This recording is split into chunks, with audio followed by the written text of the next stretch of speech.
Welcome to It's a Crime. I'm Linda, and today we are going to dive into part 2 of the body cam footage of Alex Cox on the day that he died, which was December 12, 2019. In part 1, I talked about the body cam footage of Alex while he was at his place, the place that he shared with Zulema. Zulema's son, Joseph, dialed 911 at 3:20 p.m., and 2 minutes before that was a blessing by Chad Daybell. Now, if you haven't seen part 1, you can check that out in the description box below, or I will have it at the end of this video. Now, before I get into it, don't forget to subscribe, don't forget to like, and please share this video out where you can. Now, let's get into it. So this video is 2 segments.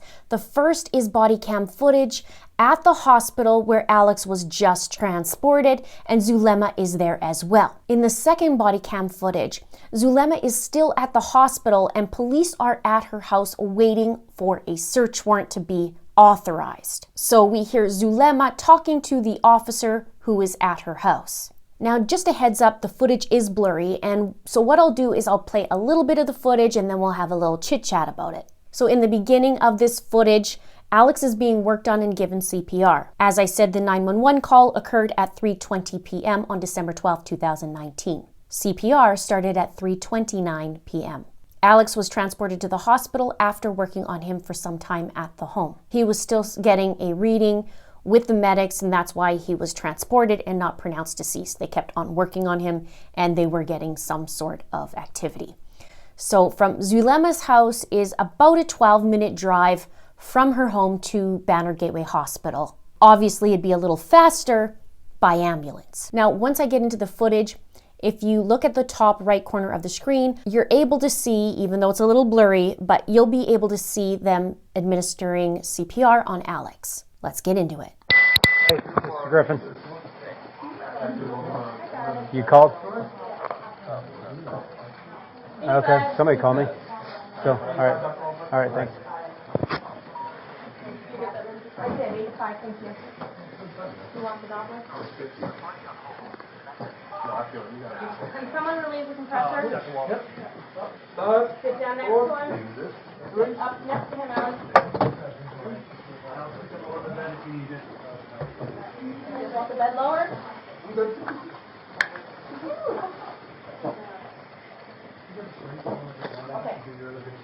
All right. You good, Lynn?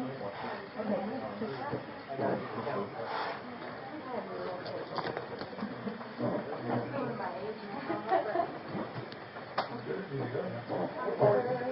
How you doing, sir?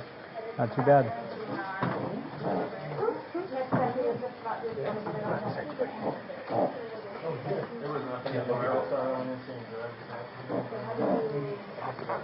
You're just about to your next cycle of epi. If you wanted to do a pulse check, you haven't done one yet.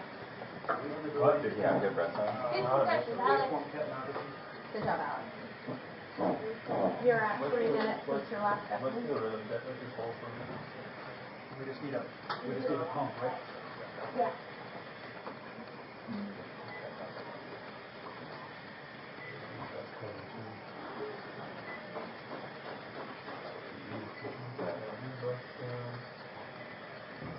Burn them up for another 3 minutes.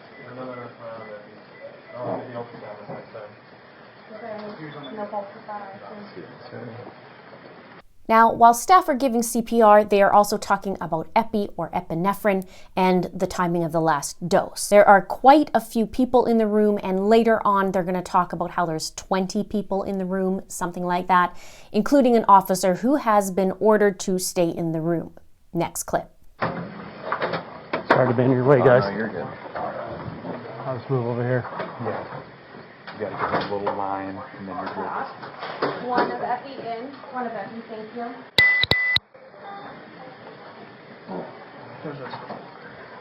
Go next to it. Yeah, I got ordered to be here. So, looks like I'm in the way here, so stand here. There's reasons. Now, remember here that earlier, back at the house, they deemed it to be a crime scene. Here we have a 51-year-old male who is in critical condition and was found on the floor in the bathroom, and according to reports, They said that he had no history of diseases or medications from what is being told. Plus, at this point in time, we have a previous welfare check where Alex happened to be. He fled Idaho. Alex's apartment in Idaho was searched, and the authorities even broke down his door. Actually, the FBI broke down his door. He killed Charles in July. He was suspected of shooting Brandon Boudreau in October and also had a very important wedding in Vegas that seemed to be very businesslike. And the guy that he was hanging out with for the last little while, aka Chad Daybell, well, his wife just died and her body was exhumed the day before this. So there's lots going on. Back to the clip.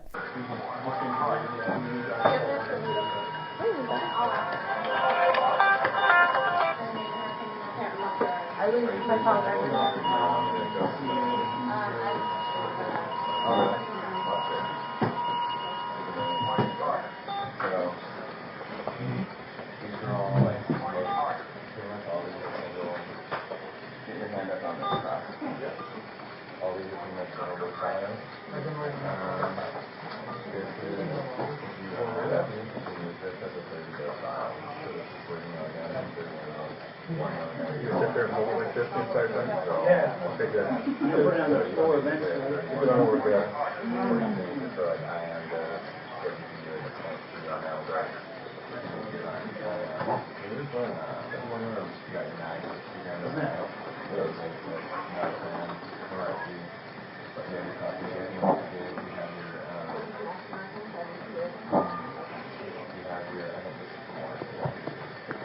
$10.50.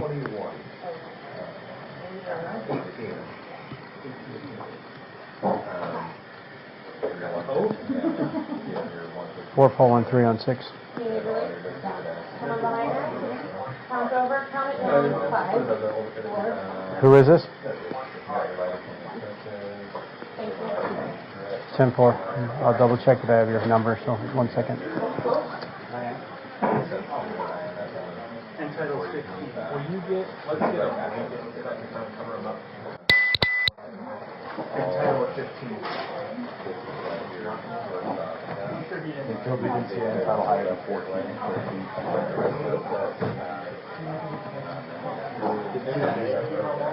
So in that clip, you can see people switch off. They take turns administering CPR, and you'll hear them count down 5, 4, 3, 2, 1, and then switch. And CPR is labor intensive. But interesting here as well, it makes me think about, remember Alex way back when Charles was shot and he said that he didn't want to do CPR, and then he said, yeah, okay, I'll give it a shot kind of thing. Well, he was walking out of the house with his sunglasses on his head and really not winded at all. So I said it before, and a lot of you say the same thing, that you don't believe, and I don't believe, that Alex actually gave CPR to Charles. According to them, why revive a zombie, right? We continue. So they called probably within 2 minutes after.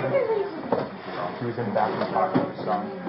Son said it went silent, opened the door, and there was on the ground. Prayer, can you give me your 21? They immediately called. We got it. Our context, we were almost there when they upgraded code. You want another round? Copy 2981975.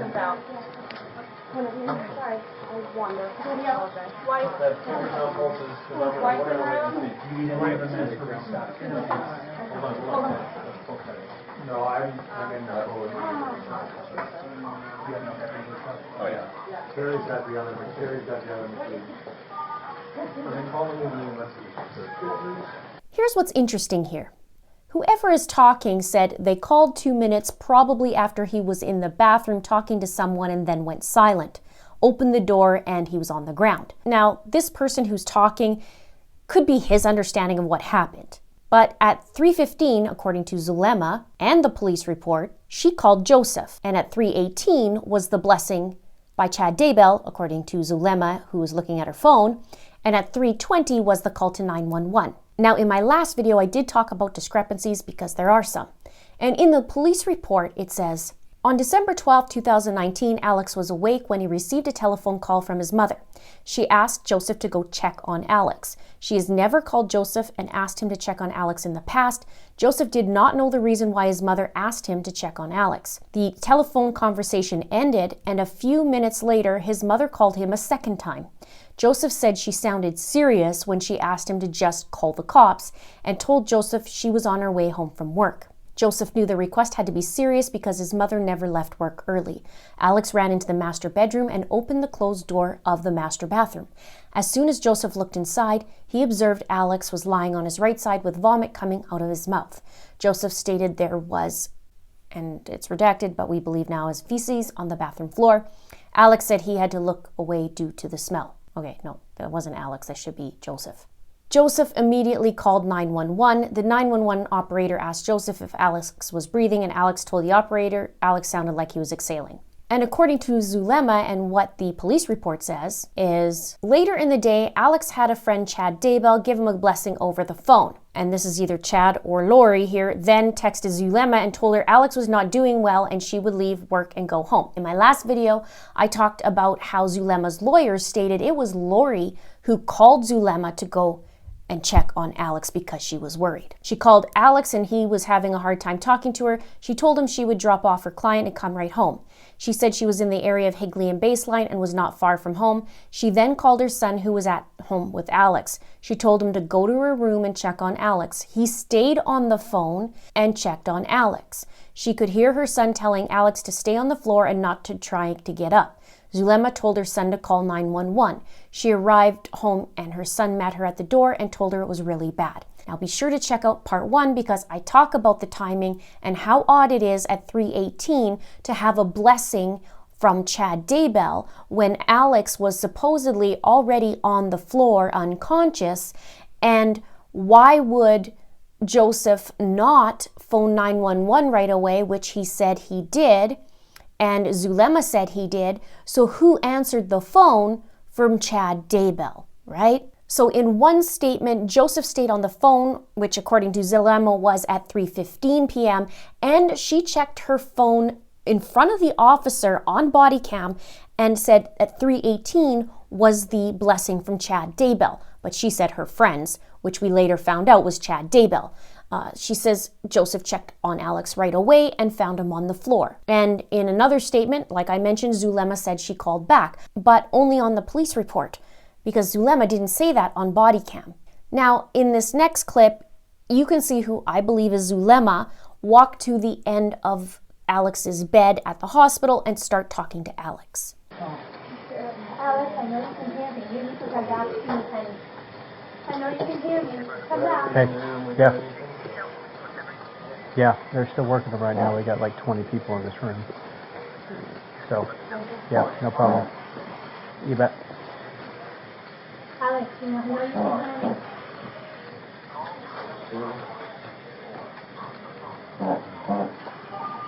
Come back to me, honey.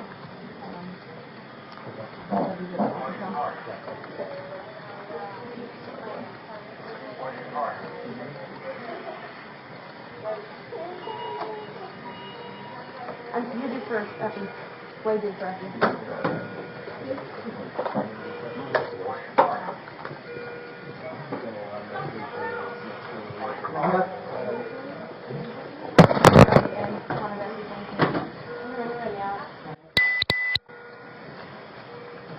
What was your start time? 1, 2. I don't know the silent start time. My captain has the time. What's our code over here? Yeah, I don't have it. 2 minutes.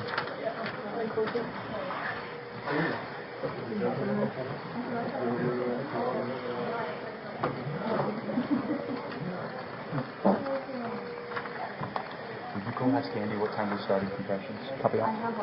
I feel like I have that. Now, remember at this point, Zulema has only been married to Alex for 2 weeks after an impromptu marriage just days after fleeing from Idaho. And their marriage, as I mentioned, was described as very businesslike. This was Zulema's 6th marriage. Next clip.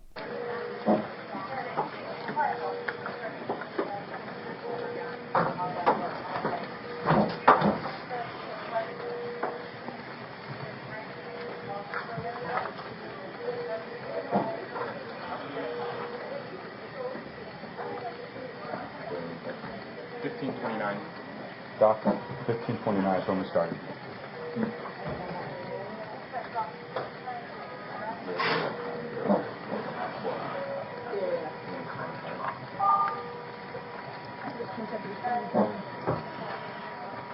Ready? Yes, ma'am. Count it down, hands over for you.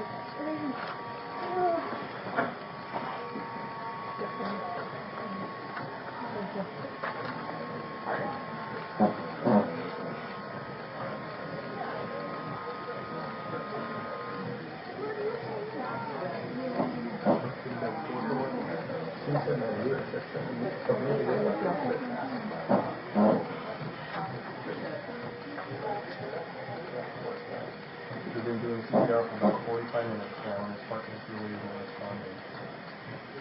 I'm not sure that there's anything else I can do. You can keep going with the CPR, and you want someone else to speak. You want to do someone that by his head, that's fine. I just need a minute to take. Absolutely. Okay.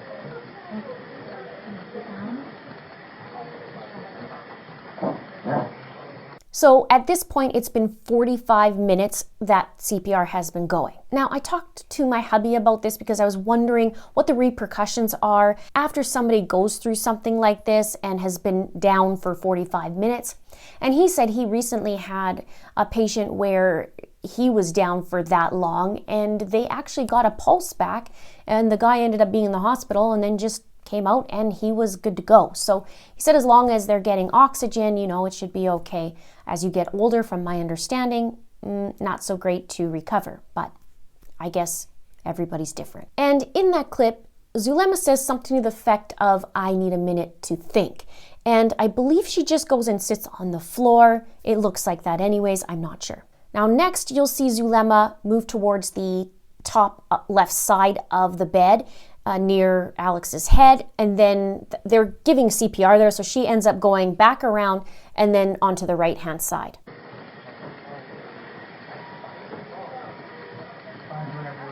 I'm sorry. 5, 4, 3, 2, 1.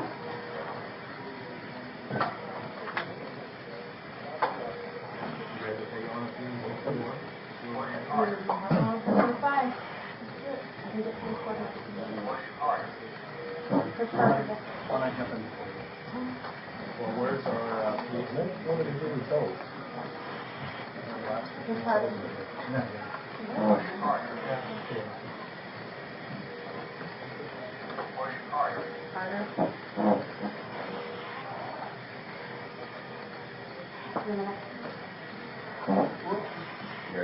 Yeah.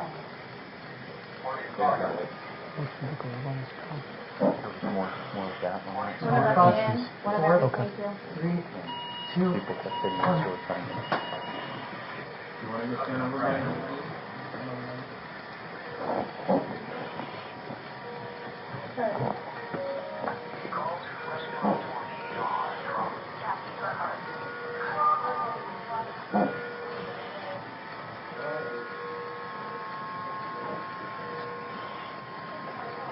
Can you just sit? Just sit down. You can go. You can go. You can go.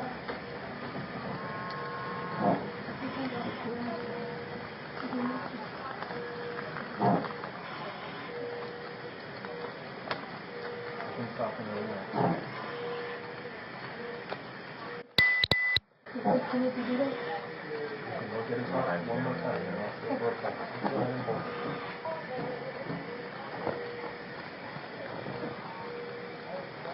He doesn't have a pulse. He's got a little bit of electrical activity. It's very less inflected.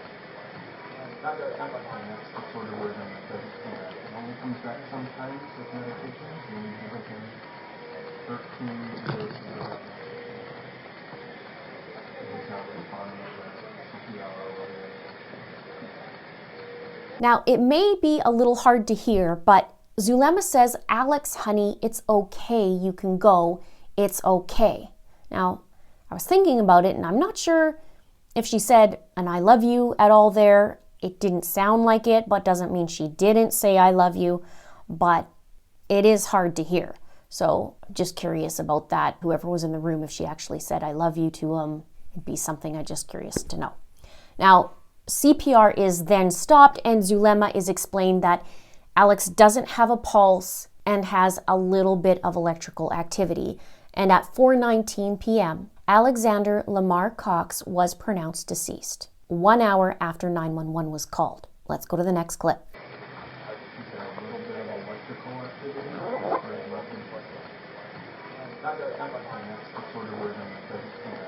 Comes back sometimes with medications, and we give him 13 doses of it.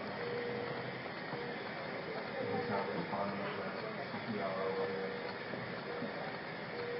From the medical standpoint, there's no really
Now the officer is about to ask the staff about the particulars, making sure the time of death, how many rounds of epinephrine, and then he calls someone on the phone and relays the time of death.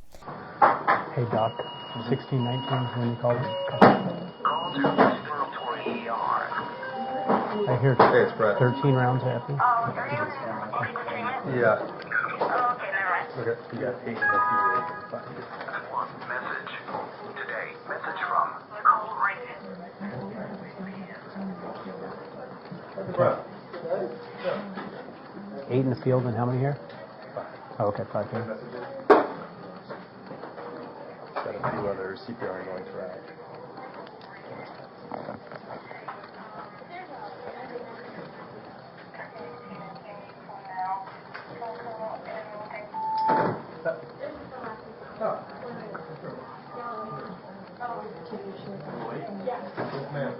Yellow 7, I lied to you. Maybe a few more steps, but I'm going to be here for you. Do you have any other medical questions or anything else? Hey, it's Griff. Henry at 1619. So what else? Okay, the wife is here with the body too, so. Okay, no problem. I'll stay right here then. Yep. Now we switch to Zulema from here on out. She's been in the room with Alex and we haven't seen her leave at all at this point, and she's sitting beside Alex at the bed. I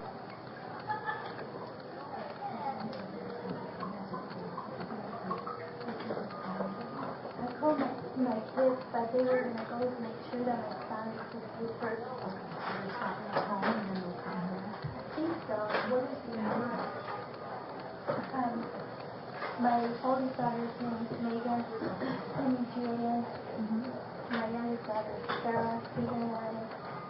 And my son I call him Joseph, but he has extremely high again.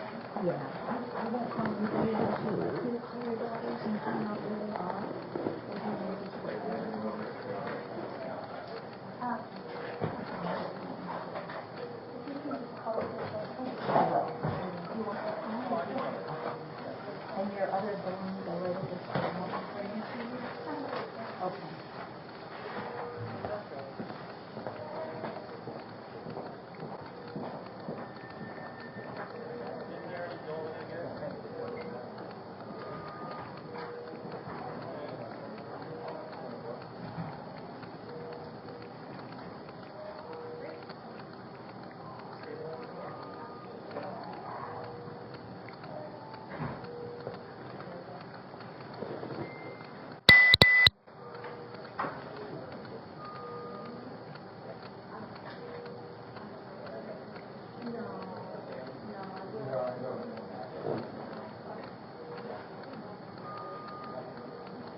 So Zulema talks about her kids and having anxiety. Joseph had said that in the 911 call. He also said that afterwards on body cam that he has anxiety and he had a hard time dealing with that situation. Joseph is in his mid-20s and he lives with Zulema, for those of you who don't know. Now, Zulema states several times that she's very worried and especially worried about Joseph and his well-being. Let's go to the next clip.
Now, I was going to trim this clip down, but I think it's very important that you see it in its entirety of the emotional state that Zulema was in. Next clip.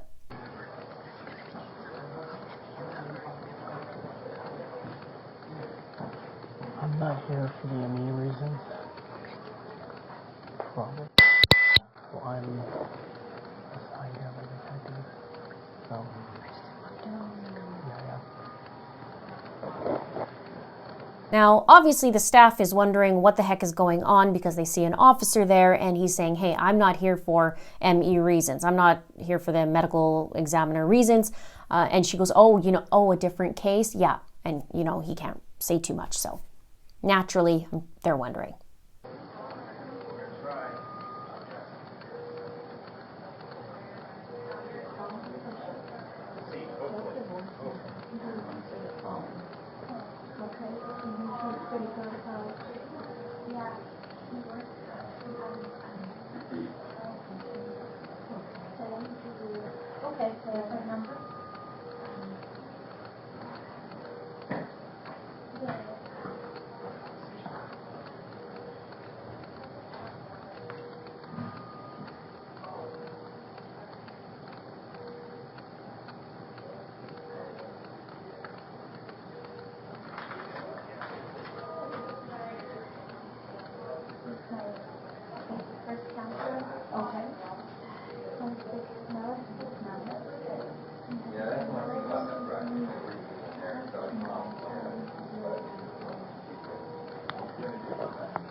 Would you like them to come down here? Yeah, if they can give me a blessing. Are you going to be investigating? Called. The other nurse is going to do that.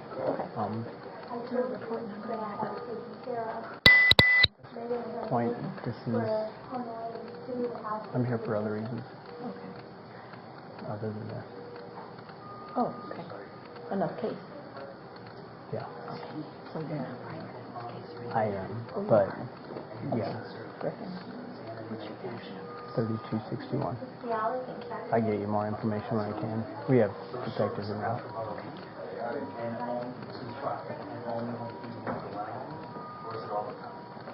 said that it was like when he was like at first it was when he was forcing around with the grandkids, and then it was when then he started when he was going upstairs, and then yesterday he said he was having shortness of breath, so he just said he would stand up fast or that she would move or something like that. Any recent travel? He went to Mexico on Saturday, but just for the day he drove there. Drove down? Mhm. Any complaints today early? Headache, Well, chest pain? when she woke up this morning, she told me that she was feeling better because I wanted to take it to the urgent care that time, and she said, Shortness of breath? he said, no, I'm going to be okay. I don't want you to take me. He said, it's probably not even going to know what you're going to do anyway. I'm like, well, let me take you to the doctor or to the hospital or something. And he didn't want to go to the hospital. And then this morning when I left,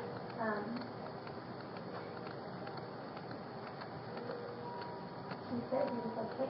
And then he said he was feeling better when I left. When I left this morning at 10 to 9. So from 8 o'clock when he woke up until almost 9, he was fine. Okay. All right. Thank you. Zulema says that Alex didn't want to go to the hospital, but of course, right? He didn't want to go to the hospital because he wants to remain hidden. I mean, by this point, he took off from Idaho, he changed his name, JJ and Tylee are dead, he's living with Zulema, and the place is not in his name. He didn't tell his family that he got married or that he moved to Arizona from Idaho.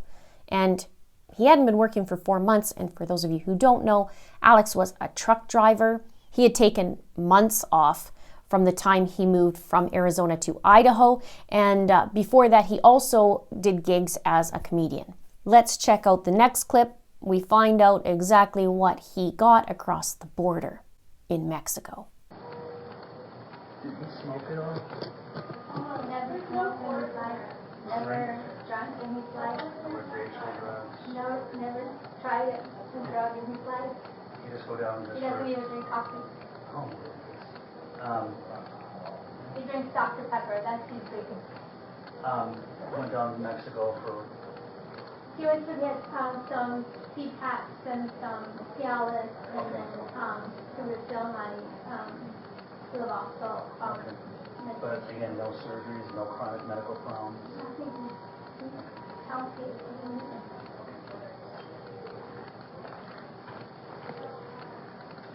So here's where we get our answer about what Alex bought. Or maybe a partial answer. Of course, whatever else was bought, if there was something else, and something that couldn't be said, I'm sure Zulema wouldn't say it out loud. She seems to be protecting a few people. In the last video, in part 1, I talked about how she protected Chad and Lori. Now, here she talks about Alex going to Mexico, buying CPAPs, which is for sleep apnea, and Cialis. We know what that's for. I do wonder, though, if that's the only thing, as I said, he bought down there. I know Zulema mentioned that Alex bought some medication for her as a refill. From my understanding, she said something like Zoloxol. I did try to look it up, and I tried to spell it how it would be. The only thing I found close to it sounded like a supplement, a mineral, helping with calcium, I believe it was, and D3. So I'm wondering why she would get a refill, because you wouldn't really get a prescription. So I'm wondering if I'm off there. If you're a nurse or a pharmacist or something and you know what she's talking about, please let me know in the comments below. I'd super appreciate it. Now, one thing interesting is if Alex did have a CPAP machine, obviously it was for sleep apnea.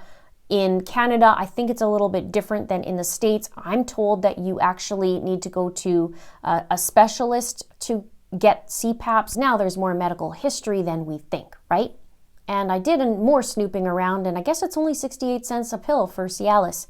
Now, here's the other thing I think about. Maybe Alex was a little hopeful and needed to perhaps buy Cialis. We know that it was very businesslike for a marriage. So I'm not sure what's going on, if they actually had a true relationship or if it was really just friendship and, you know, they concocted the idea with Melanie Pawlowski, of course. She just says it's on a whim. Everybody says it's on a whim. But check out my Thanksgiving video and you'll know what I mean. Yeah, right. Anyway, something that I think about.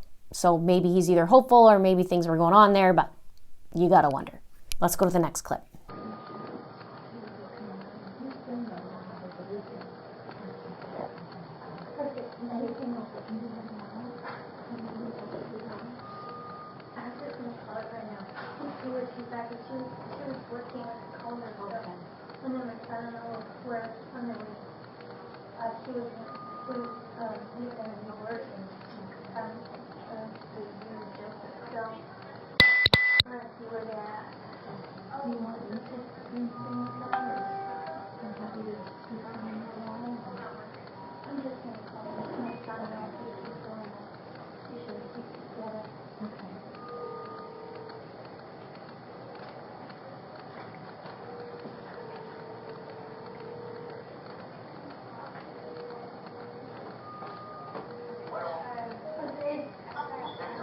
Where are you?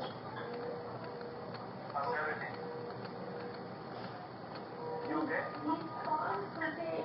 He's gone.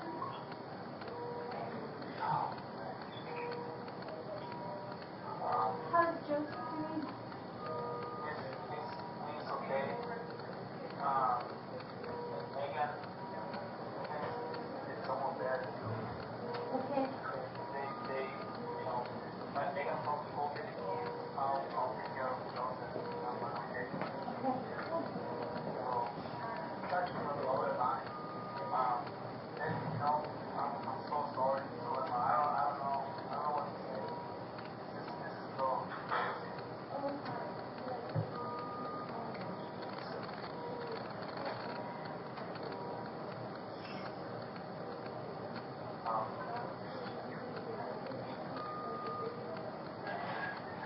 So, Where are you at? With the hospital? yeah, I'm a banner at that, on TV and 60. You want Well, somebody needs to stay with Joseph. I'm just worried about Joseph, because he was really freaking out when I left. okay. Megan told you that slow surgery, so I'll get back to it. I'll ask my dad right now. Okay. I'll give you the number. I'll see you in a bit. Megan's I'm gonna tell her and I'll call you. Okay? Yeah, if you can just have Megan take care of Joseph and if you can come over to the hospital Okay? when you can, I'll see you there then. Weekly what is it? and it's 60, Weekly is 60. and that's the banner gateway. Okay, you got it. I'll see you there. Okay, thanks. Okay, bye.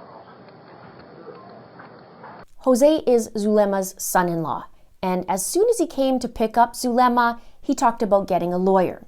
Here's what it says in the police report. Zulema's son-in-law, Jose, arrived at the hospital and I stepped out of the room to make a phone call. Zulema suddenly came down the hallway with Jose. I told her we were going to finish up our investigation at her house. Jose interjected and told me I could ask questions to their attorney. They said they were going back to the house. In this next clip, the chaplain is about to walk in and talk to Zulema. It is hard to hear. Zulema also starts crying.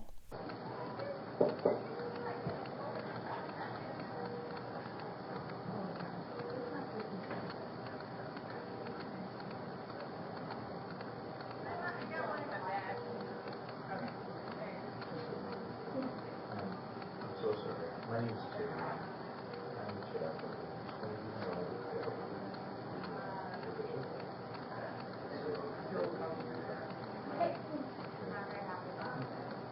Would it be appropriate for me to say?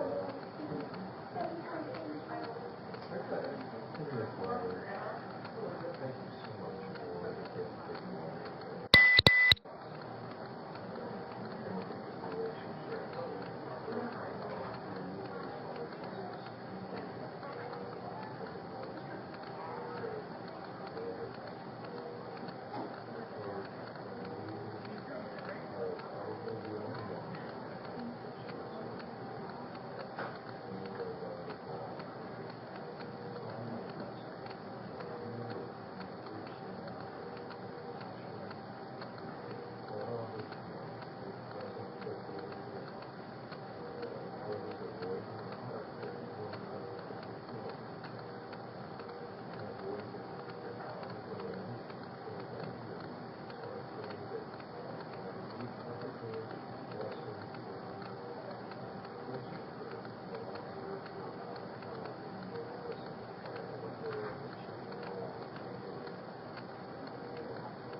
So now let's talk about what happened after this. According to the police report, it says, I arrived at the hospital and located Zulema in a trauma room seated next to her husband, Alex. Zulema appeared upset and was reluctant to speak to me at first. She eventually agreed to speak to me in a separate room. Zulema asked me why she was being questioned and if she was considered a suspect in the death of her husband. I assured her she was not a suspect, but I needed information from her regarding what happened at her house when Alex was discovered. Zulema said she had been married to Alex for only 2 weeks and had known him for about a year. She rented the house they lived in, and she has lived there for about 2 years. Now, it's interesting, isn't it? The very first thing she asks is if she's considered a suspect in the death of Alex. It does make me wonder, had she been thinking about this from the moment the cops stepped in her place, right after 911 was called? Or was it just at that moment? And then it brings me to think, is it her real emotions that she's showing in the hospital, or was it for show? Because if your loved one dies and unexpectedly, your first thought wouldn't be, or shouldn't be, am I a suspect? Right? So I just feel like there's a lot not being said. Let me know what you think in the comments. Now, in the next clip, the officers are at Zulema's house and they are waiting on a search warrant. Zulema's daughter, Kara, is there talking to the officer, and Joseph is there as well. Zulema gets on the phone with the officer and starts asking questions.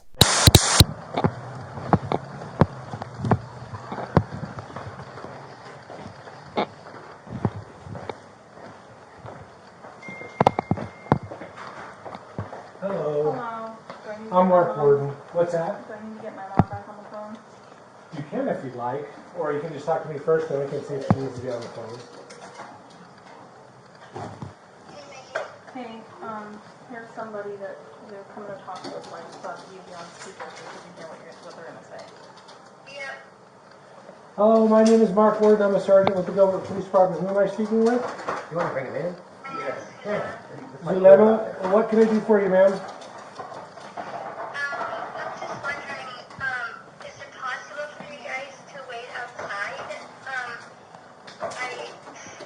My kids are already going through enough trauma as it is without you guys standing right next to them. I have one of my children, two of my children, all three of my children suffer of anxiety, and you guys are not going to be making it any better right now. Okay. Is it possible for you guys to wait outside? Now, we know that Joseph has anxiety, and perhaps Kara does too. But the whole reason that Kara does not live at the house where they all live is because she's tired of all the men Zulema gets entangled with. As I said, Alex was husband number 6. Now here's what Kara said to the police. Kara used to live at the house until Alex moved in. Kara stated in the past her mother has had numerous different male relationships in which they ended up living with them, and she did not want to go through it again, so she moved out. Kara did not know Alex, but knew he and her mother were engaged to be married. Side note, nobody knew about them getting married. Joseph even calls Alex his mom's boyfriend. Back to the statement. Kara and Alex had communicated in passing and did not have any in-depth conversations. Kara referred to Alex as being very religious. Alex moved into the residence around Thanksgiving 2019. Kara stated Alex's sister Lori and her mother had been good friends and attended the same LDS church. Kara called her mother and Lori preppers and explained preppers were preparing for the end of the world. It was the relationship between her mother and Lori is how her mother met Alex. Kara's mother and Alex knew each other before Alex moved to Idaho. Her mother planned on moving to Idaho to be with Alex, but it was ultimately Alex who decided to move back to Arizona to be with Zulema. Kara does not know any other of Alex's family members besides his sister Lori and his niece Melanie. And then, I just feel that, like, why do you guys need a warrant for my house? Okay. So we're definitely not trying to make things worse, ma'am. We're not trying to have anybody feel bad or be anxious, but someone died in your house today, and we're not going to leave your house until we finish that investigation. So, and we're going to secure it while we seek a search warrant from the judge. And if the judge grants it, then we'll conduct a search as necessary to finish the death investigation. If the judge doesn't, then we will leave. But for right now, we're going to stand by the house and control individuals' movements in the house. They're not required to stay here, so if they'd like to leave, they are free to leave. but we will not be leaving the house at this time. Okay. So let me ask you this. So why are you saying that someone died in the house when he wasn't even pronounced dead until he was in the hospital?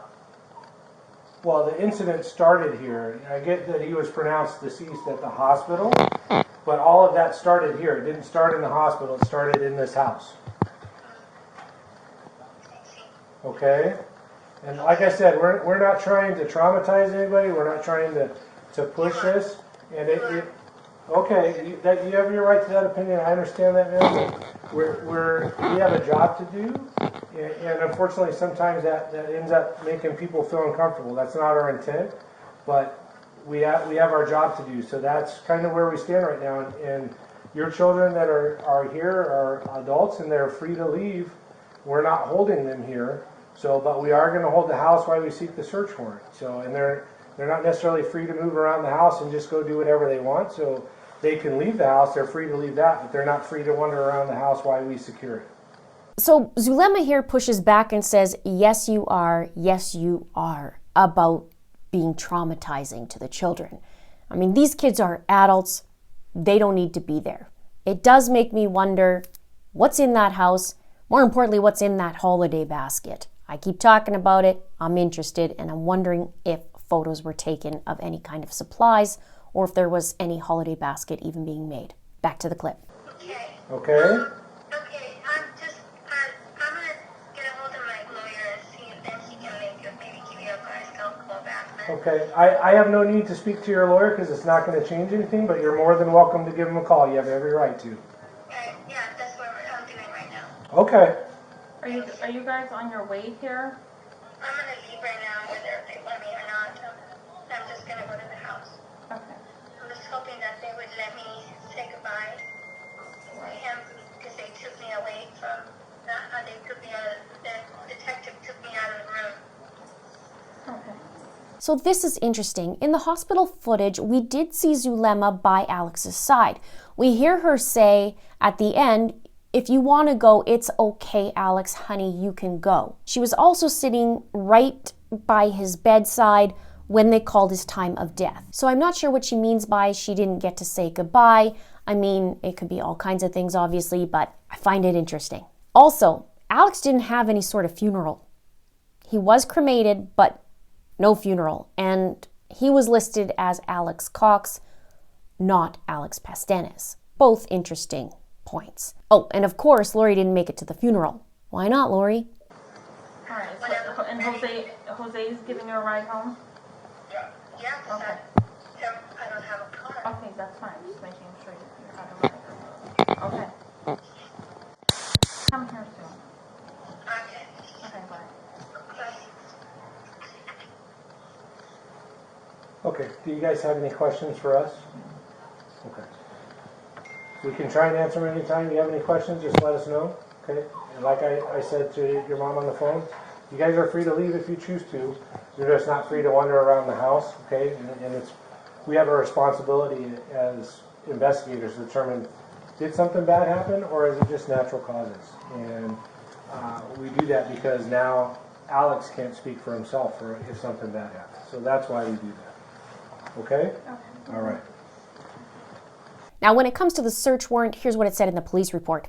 While waiting for a search warrant to be obtained for the house, we remained inside the residence to hold the integrity of the crime scene while other families were present. During this time, I was approached by the daughter of the homeowner, who advised her mother, in conjunction with her mother on the phone, no longer wanted the police inside the residence. I advised the necessity for police to remain inside the residence while other family members were present while a search warrant was being obtained. I also notified Sergeant Warden of their request, who confirmed this with the mother. At 18:45 hours, we were relieved by Officer Kurzak. This concludes my involvement in the case. And then there's another statement that says, I assisted by beginning to draft a residential search warrant. The warrant was subsequently turned over to Detective Pillar to complete. The search warrant was ultimately granted at approximately 21:34 hours. The warrant was executed at the residence. I participated by taking digital images of the overall residence to include the master bathroom and master bedroom where Alexander was located. I also assisted in searching the residence and vehicles for items seized as evidence. A copy of the search warrant and receipt for items seized from the residence was left. All Gilbert Police Department personnel exited the residence at approximately 23:36 hours. There's no doubt that everything in the Daybell case is absolutely crazy. People are dying, people are fleeing, people are getting married, changing their last names, you name it. And Zulema has been given use immunity. She's now safe. We see her in part 1 of this series, and I'll have that at the end of this video or in the description box. We see her protecting Chad and Lori. We see her questioning if she's a suspect in Alex's death. Why? She also asks the officers to leave her home so the children won't be traumatized. I wonder what they found in the house. Red flag to me. Besides the blowtorches, actually, they were talking about. Was there more? I do wonder about the holiday basket. I'm going to keep talking about this. Zulema asked Alex to make it 2 hours before he died. I do wonder if the supplies were out in the open or if the basket was even started. She texted him to ask him to make the basket at just before 1 o'clock, and he texted back, sure. So I really wonder what was in there, and I wonder if the little trip to Mexico had some extra supplies as well. All of us are curious at this point. I'm sure you're curious as well. Also, why didn't Alex have a funeral? And I want to know what the actual blessing was on the phone. Timing is really odd. And a viewer commented on the blessing under my last video and talked about what a typical blessing is and how it's usually in person in the Mormon religion. We do know, though, Chad and Lori and Alex were anything but typical.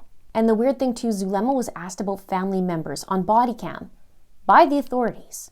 But she knew that Alex was holding some big secrets. She had to have. And Alex's mom never even knew that Alex moved back, nor that he got married. In an interview, Janice said, and it was hard to hear about Alex from the police. We didn't know he had gotten married. We didn't know he had moved back to Arizona. That was very hard, so it's affected every part of our family. Let me know your thoughts in the comments below. We need to have a serious chit-chat about this. Alex Cox's case is closed. I wonder what the small details are in this. And in a future video, a near future video, I'm going to be exploring a couple things about Chad Daybell and also something that I started connecting the dots to that might be Lori and Chad's little dirty secret. Stay tuned for that. Please subscribe if you haven't done so already. Please like and please share. Thank you so much for watching. See you soon.